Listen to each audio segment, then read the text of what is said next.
Okay, Johnson, talk to me. I can't explain it, Chief. Endless halls of nothingness. Weird rooms with non-matching architecture. And almost no landmarks.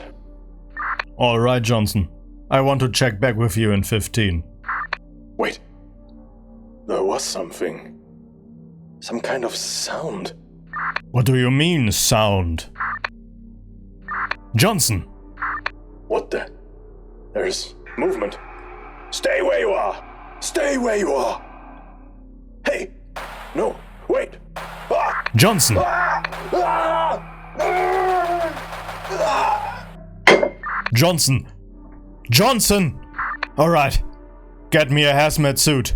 I want a team inside there yesterday. We're going in.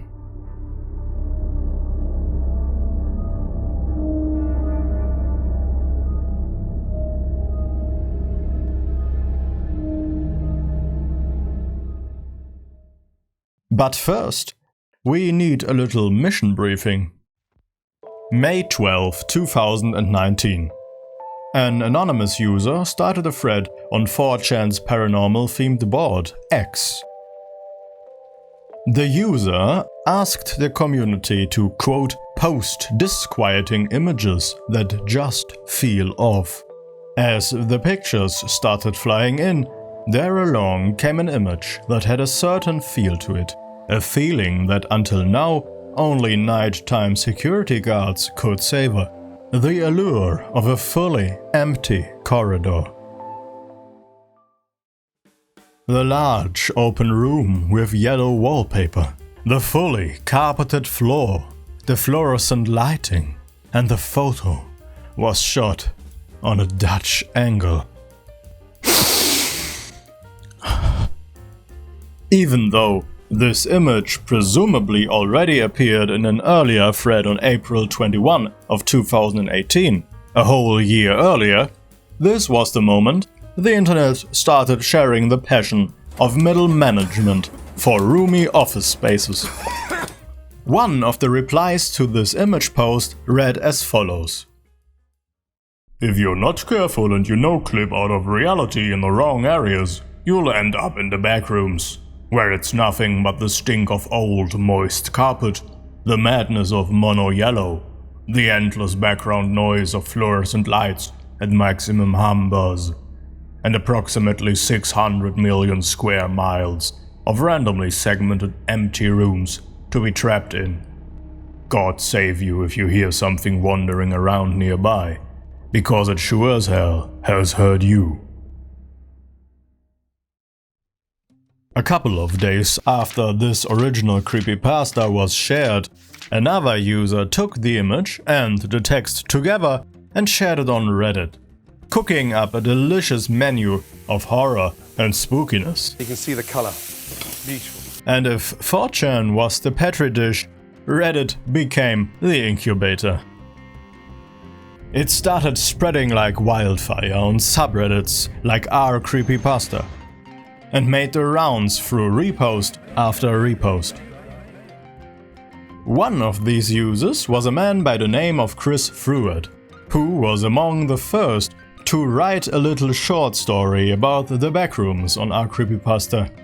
For him, it seemed clear as to why people fell in love with the concept of weirdly empty interior.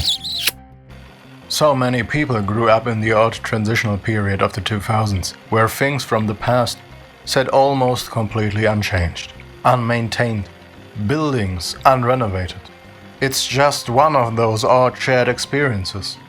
A lot of the common locations in my life up to that point were these older, slightly run-down buildings with dated interior design and very odd auras surrounding them. The Backrooms is the perfect culmination of this.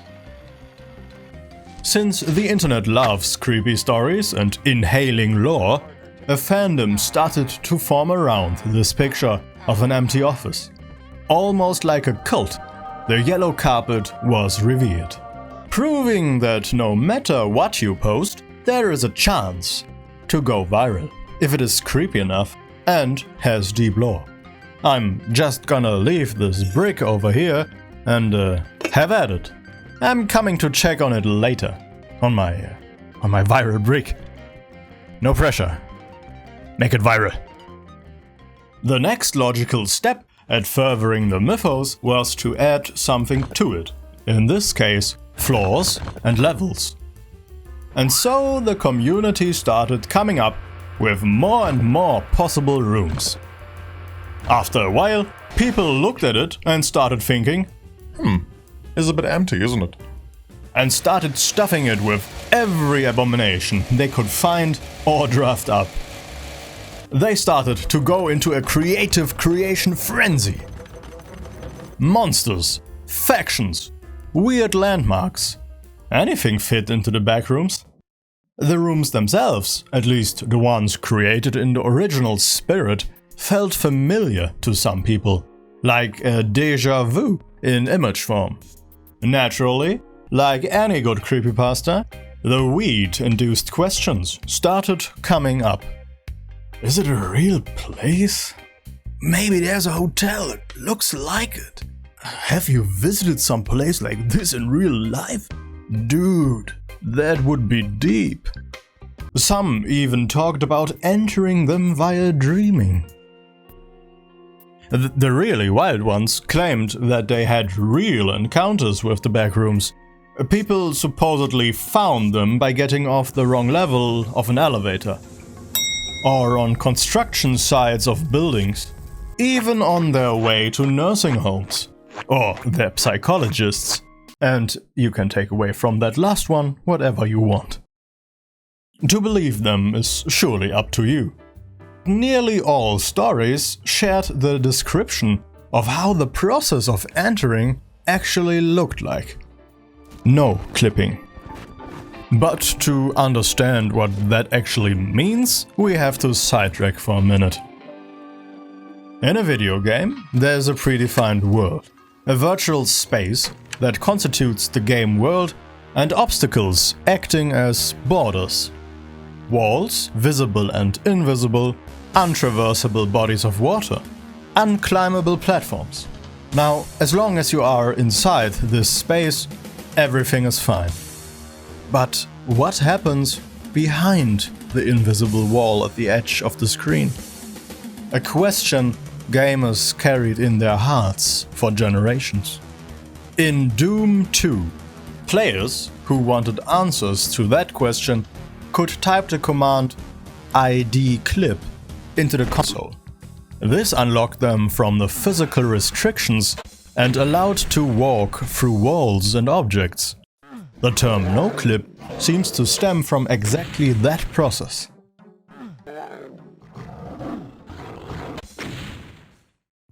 But since then, it had evolved into a broader definition, and by today, just everything counted as a noclip. Suddenly, the ground beneath you could vanish in an instant, with you falling through the world, opening up a world of dark discoveries, clipping through stuff, glitching yourself to the shadow realm. The umbrella term noclip applies as long as you are escaping reality in an unforeseen and often violent way. So number 2, run into wall as fast as possible without breaking it. This right here is my wall. How that translates to the claims of backroom encounters in real life eludes me a bit. Without breaking your bones, that is. But hey, I'm not here to crush your dreams. What? How my team came inside here? That's classified information, champ. As new levels and floors were added in the headcanons of 1,000 different people, a splinter cell emerged in the fandom. They saw all of the new and exotic interpretations as wild exaggerations. True backroom purists that wanted to preserve the original feel of empty office spaces. They weren't the biggest fans of exotic themes that had nothing in common with the original idea, like sunken submarine floors. You know, they're not real fans. To make the split official according to internet rules, they created the subreddit called r/True Backrooms. and focused on the original vibe. This way, everybody could enjoy their favorite version through a split fanbase. Under the leadership of the user Litbeep, they walled off the original tales in our true Backrooms and let the rest continue without them. When I first heard of the Backrooms and saw its accompanying image, I was taken aback. Viewing these images of barely furnished or many times unfurnished yellow-tinted rooms, it elicited this feeling of longing and nostalgia. Sometimes those feelings even gave way to a bit of anxiety. For the men and women of our true Backrooms, there was no need to add anything fancy. No monsters, no video game levels, just the eerie strangeness of that empty space. But suffice to say, the lack of a true canon to the lore made drawing a line between serious takes and jokes rather difficult.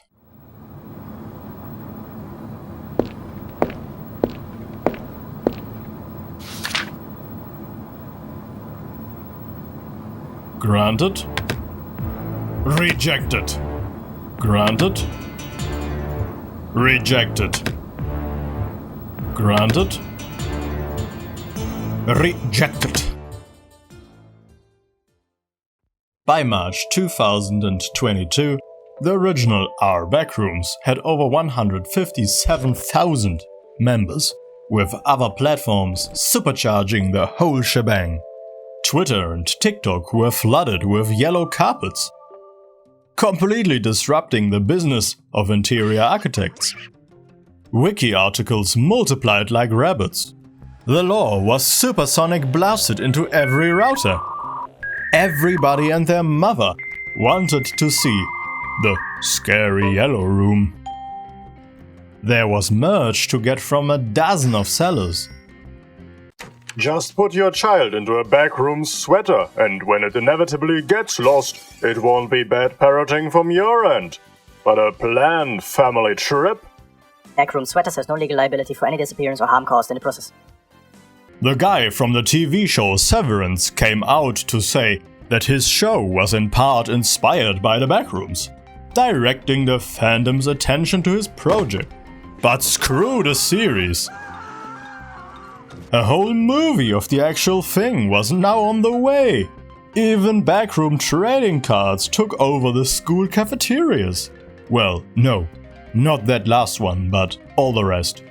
Actually, are there trading cards? Give me a second. There are. Of course there are.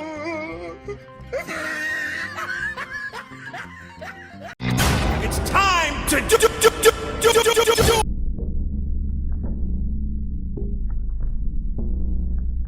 There even came out a legit professor of internet studies, Tamer Lever, to give his take on the Backrooms, which means that meme culture has officially become a profession, dear sophisticated friends. Someday we will have Doge scholars, stonk monks, and paper professors. Oh, the coming century will be glorious.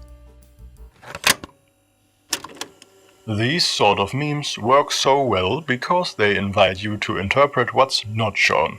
They work best because they don't explain themselves, basically inviting groups to engage with the scraps of material found or created, and can be a lot of fun for people to talk and think about.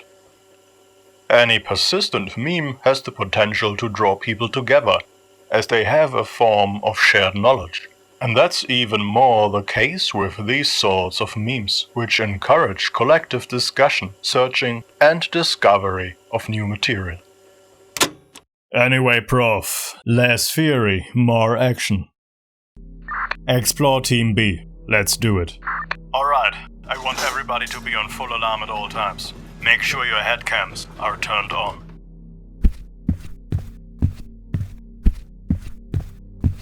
Steady. We have our first room here on this side, in case anything goes wrong, and we get separated. Stick to Johnson's tape markings on the floor, and follow the direction to the exit. Okay, 3, 2, All clear. We got nothing here. Let's move on. Team advancing further. Okay, room number 84. Commencing exploration. What the hell is that? It's just a vending machine. Hey, I heard that. What the hell? What? You never seen a machine with the purpose to dispense delicious beverages talk? No, I haven't. There's a first time for everything, pal. Guess there is. Okay, team, time to rest up. This may seem odd, but I cannot detect any immediate danger here. Gaswell, you set up our camp. Howinger, check our equipment. While we do this, let us go recap the Foundation survival protocol for the Backrooms again. Remember, if you're the first team entering, always set up the directional tape. What worked for Hansel and Gretel will work for us. But sir, Hansel and Gretel got lost and nearly eaten. Negativity will not be tolerated. Sir, yes sir. Always reverse tape it, so the arrows point towards the exit. If you're not the first team entering, refer to the yellow tape to find a way back. If you spot a strange dark patch on the wall, keep your distance. R&D can't guarantee the outcomes of these anomalies. You could end up back in the normal world, but in an unspecified location. So falling from the sky or being crushed in the Mariana Trench is entirely possible. Maybe you just end up back at the beginning or an entirely new dimension. Who knows? If you do touch it and find yourself deeper in the Backrooms, or just proceed naturally, here's a breakdown of what to expect. First, there is level 0, or ground floor. This is the telltale style of off-putting yellow and endless corridors. It's almost void of any form of landmarks or objects. There is only a minimal chance that you have an encounter with an entity. One of these are hounds, human-like quadrupeds. Avoid them at all cost. Listen for rumbling noises to get an early warning. Do not engage in eye contact. If you do find yourself in an unfortunate situation, refer to protocol. Level 1 can be reached by venturing further into the Backrooms or no-clipping through level 0. You will feel reminded of empty warehouse halls, parking lots or corporate basements.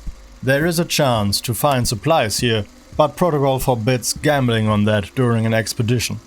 There may or may not be a small community of no-clip survivors here. We have heard rumors of outposts, colonies, and even diners. But our teams could gather no first-hand evidence of these things. Yet, it stands to reason that people accidentally no-clipping into the Backrooms must end up somewhere. If you do encounter them, refer to protocol at first sight and revert to normal procedure at your own discretion. Level 2 is where we hopefully discover still breathing Johnson. It's an infinite array of complex maintenance tunnels, wires, pipes and valves. The halls contort at strictly 45 degrees, and the corridor's length can always be measured to approximate multiples of 5. Technically, there is nothing too different in comparison to the other floors from before, but there is an abundance of possible entities that you can encounter. To name just a few, there are Smilers, Deathmouse, and Photoshop. The image editing software from Adobe? Yes, Gaswell. Exactly that.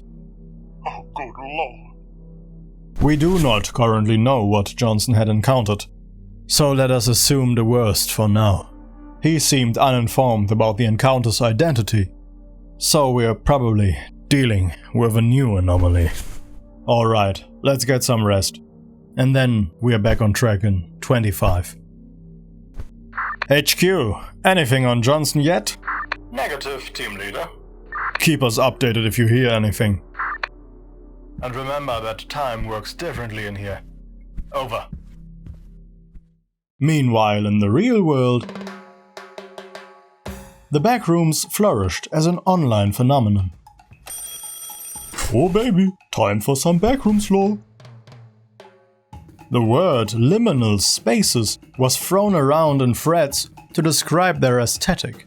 which presumably means that they're unnaturally empty. The hashtag liminal spaces amassed nearly 100 million views on TikTok alone. Oh, what is this? A Google Earth zoom in. Oh, where will it go? What is that? An entrance to the backrooms? Spooky. The backrooms are the uncanny valley, if they'd be a place. Their popularity benefited from the fact that they started as a genre of collaborative online horror, just as the SCP Foundation. As such, both fandoms saw multiple overlaps between each other, with the SCP Foundation giving the Backrooms community backup in building their infrastructure. This collaborative process of people writing their own stories just as they saw fit created the space of absolute creative freedom the Backrooms used to gain this much traction. But the trend really started to shift into full gear when in January 2022, a short film titled The Backrooms Found Footage was uploaded to YouTube. Sound, camera, rolling. All right, and action.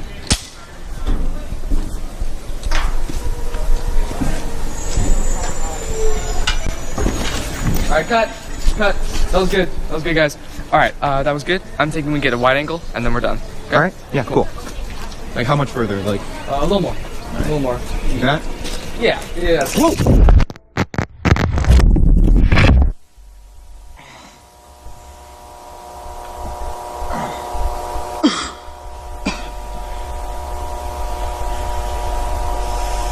It presented itself as a VHS tape recording from someone accidentally no-clipping into the backrooms. In this story, a filmmaker ended up in one big horror trip when he finally encounters a monster in a parallel office dimension. The quality and consistency with which the backrooms were depicted in the video spoke to the majority of the fandom and even pulled new people into the zone. Remember the Backrooms movie coming to theaters we talked about earlier? This movie will be made by the same guy that made this short film.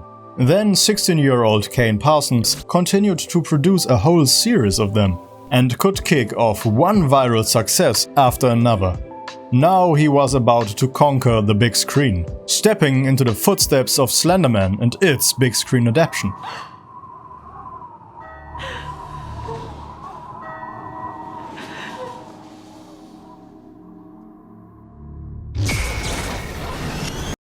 Meanwhile, the Code Monkeys went into full blast mode and shot out one Backrooms game after another on Steam and Roblox. Mom, can we have the Backrooms? We have the Backrooms at home. Backrooms at home? While many surely found it hard to find any enthusiasm with the Backrooms, a substantial amount of internet citizens were enthralled by it. The supernatural always spoke to people, and you can virtually discover and put anything you like in these empty rooms. A guy running after you as if you're a door-to-door salesman for chocolate. A weirdo throwing it back to the sounds of skibbity bop bop yes yes. A giant face that wants to see what you got. Murderous Play-Doh. Budget stairs. Subways. Stick figures. And even Saul Goodman.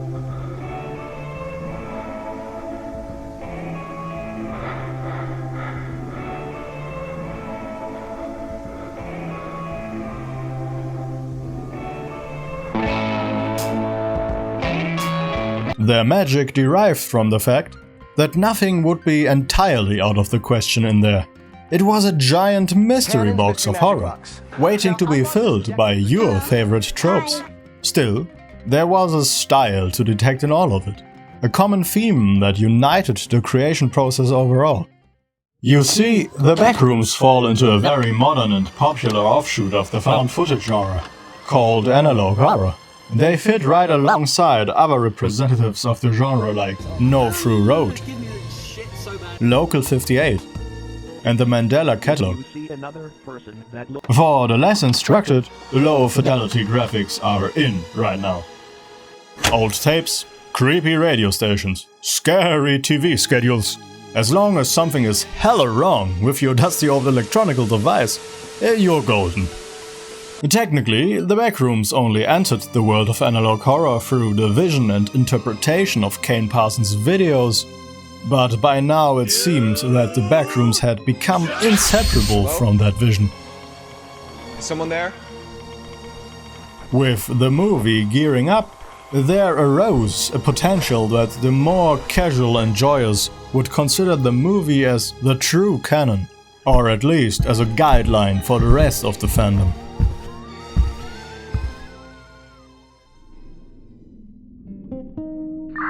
Anything alright? Team leader, what is your status? We have contact. Gaswell is gone. He's fucking gone. We have an unknown. Should be approximately at Johnson's position. Explore Team B. Team leader. Anybody? Anybody there? Answer me! Headquarters. Here's Howinger. The unknown is bipedal and appeared to be a friendly. Moved slowly. Very static. We stuck to protocol. But its voice. Its goddamn voice. Team leader is KIA. What do you mean, its voice? We can't hear anything. Howinger! Guess there is only one solution. I'm going to rescue them. And I'm taking my brick with me. Thank you for your time, people. We will hopefully see us in the next one. Engage noclipping.